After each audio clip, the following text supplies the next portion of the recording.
Welcome viewer, I am Murugan S. This video tutorial describes how to uninstall Avira Antivirus 2019 in Windows 10.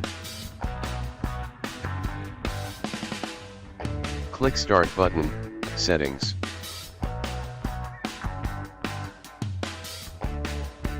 Click Apps. Click Apps and Features.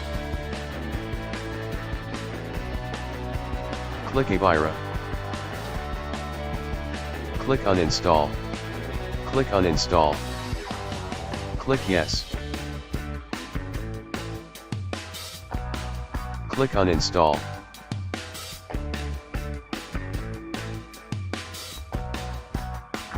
Click OK. Restart your computer.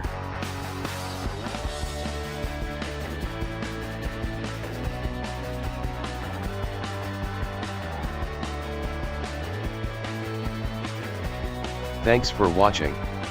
I hope this video tutorial helps to solve the problem.